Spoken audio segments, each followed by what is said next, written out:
সব ভালো জিনিস দেখাতে নেই, ব্যক্তিগত জীবন কেন আড়ালে রাখেন সবসময় অভিনেতা যশ? জানলে অবাক হবেন। বন্ধুরা, ভিডিওটি স্কিপ না করে শেষ পর্যন্ত দেখতে থাকুন। আর একটি বিশেষ অনুরোধ, দয়া করে আমাদের চ্যানেলটিকে সাবস্ক্রাইব করে পাশের বেল আইকনটিতে ক্লিক দিয়ে রাখুন, যাতে সব ধরনের আপডেট খবর সবার আগে আপনি পেয়ে যান। অভিনেতা যশ দাশগুপ্ত ব্যক্তিগত জীবন নিয়ে বরাবরই সংযত।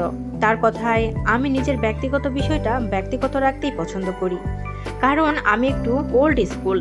ছোটবেলায় মা বলতেন, কোনো ভালো জিনিস সবাইকে দেখাতে নেই, নজর লেগে যায়। আর সেটাতেই বিশ্বাসী আজও আমার মনের মধ্যেই রয়ে গেছে। এই ভাবনাতেই তিনি নিজের ব্যক্তিগত জীবনকে আলোচনার বাহিরেই রাখতে চান বরাবর।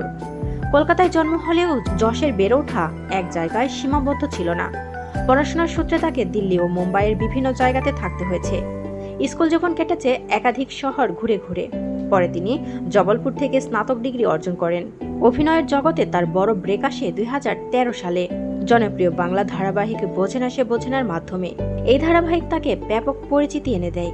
এরপর একাধিক চলচ্চিত্রে অভিনয় করে টলিউডের নিজের জায়গা পাকাপোক্ত করেছেন এই অভিনেতা। পেশাগত সাফল্যের পাশাপাশি যশের ব্যক্তিগত জীবনেও বারবার শিরোনামে উঠে এসেছে। অভিনেত্রী নুসরাত জাহানের সঙ্গে তার সম্পর্ক নিয়ে দীর্ঘদিন ধরে চলছিল জোর চর্চা। 2021 সালের ডিসেম্বর পর্যন্ত তাদের বৈবাহিক অবস্থান নিয়ে স্পষ্ট কোনো তথ্য সামনে আসেনি।